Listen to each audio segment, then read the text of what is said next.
What's cracking, everybody? Welcome back to the channel. Haven't done a video in a hot minute, but hey, we back nonetheless, baby. And I got a quad focus leg day for you guys. One thing that I've changed with my workouts this year is just adding a lot more warm-up movements before I hop into a compound lift, right? Whether that be a squat, bench. You're gonna notice for every workout video that I do post, you're gonna notice that I'm gonna show y'all the warm-ups that I do to engage my muscles better, to get better blood flow into my muscles. You know, it's ideal.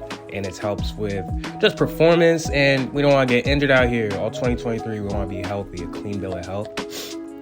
Right now, I'm doing some good girl, bad girls, and I did like 2 sets of 15 for each, right? So I did the 2 sets of 15 closing, the good girls, and these are the bad girls. We're doing 2 by 15, right? And that's really just to open up the hip flexors and to just make sure my hips ain't really tight for my squat.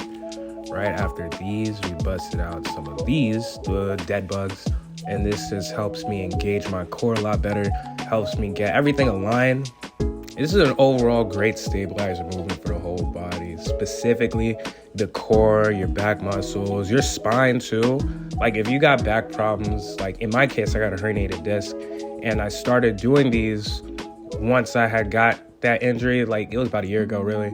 And I noticed that it just relieves pressure from that lower back. Banged out some hip thrusts, making sure that I'm warmed up, like my entire lower region is warm and ready to squat.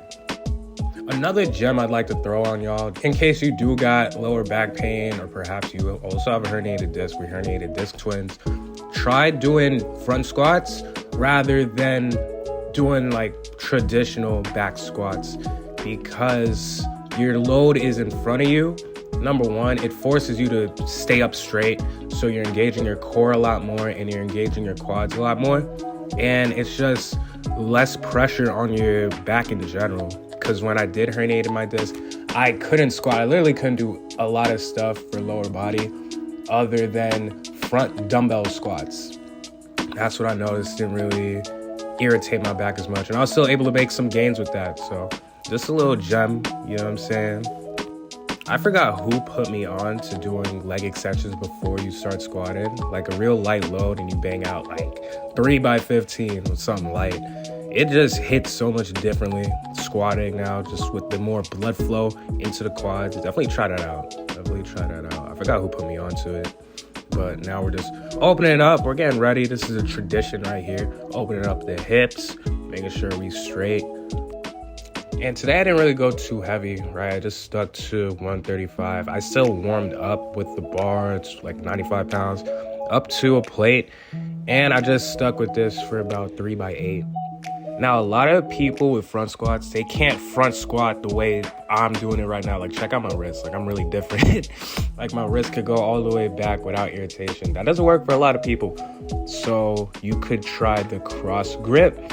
And also what I noticed, if you have straps, you could have your straps on and tie them to the ends, and you could like hold it that way. I wish I could have demonstrated it for y'all, but you know what I'm saying? Like there's different ways to do it if your wrists aren't as flexible to go all the way back, because I know that hurts some other people's wrists.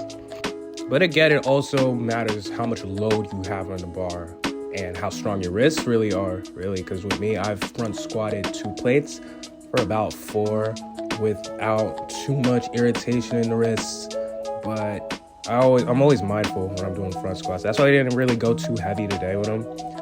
Feel me? Like today was more volume and a little technique work too.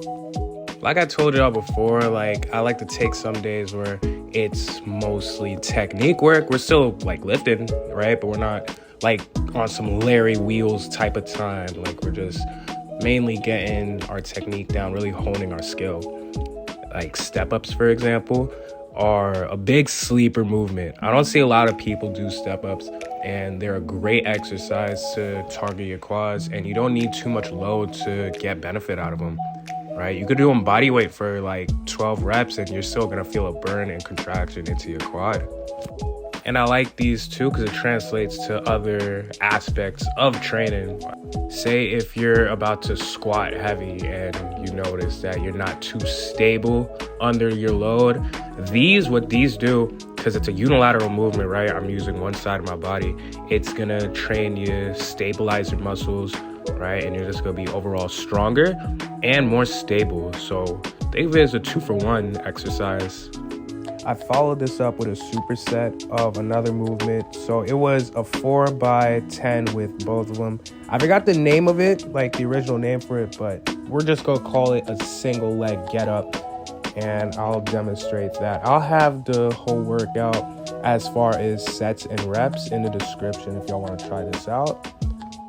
This superset was a great quad blaster, yo. Like, my quads are crying after it. But these are basically the single leg get-ups. I had, I think, a 20-pound dumbbell. Little goes a long way. You don't even need weight for it. I just wanted to challenge myself. So I'm basically sitting down onto the bench. I'm coming up with the one leg. So I did about 10 to 8 with those. Really focused on just working my quad, right? And just really getting my technique down pat. Because these movements I barely do. Honestly, I got to start implementing them more. Because I felt a great just difference in just how my muscles were working. Specifically the quads, right? And it also comes in with some stabilizer movements too, because it's another unilateral. So it's a unilateral superset with another unilateral superset. Great bang for your buck. I tend to also work abs the same day I do legs, which I did after this workout. I just didn't have time to record it. You know what I'm saying? I was just on my break, so I barely had time. And it was annoying too, because my headphones weren't working for like a good 30 minutes before my workout. I had to update my iPhone. That was a hassle that I hated to go through. But this was basically the finisher. Doing double lunges. I call them double lunges because you can see right there, 1, 2, right? And I had, I think, 70-pound easy bar. So I did that just down. Usually I do them down and back, but my quads were on the verge of falling off. This is a great beginner workout too. Like the superset that I showed y'all, you don't even need weight. Like I said, like y'all could just use body weight, work up with that. Even with the lunges, right? Like these are all movements that you could do just body weight. Like you could be at a park, right? I mean, yeah, you couldn't do the front squats, but most of these movements, like if you got a bench, like you straight, like you can still get gains for your legs, right? But this was the cherry on top exercise for my leg day. And I just did some abs and I stretched, called it a day. Yeah, I'm gonna try and get more consistent as far as posting and variety of posts. Let me know down in the comments what y'all would like to see. Don't forget to like and subscribe. And thank you for your time. Thank you for watching the videos. It actually means a lot. It means a lot. And I'm gonna try and get more consistent for y'all. You feel me? Have a great day. God bless. Thank you for watching.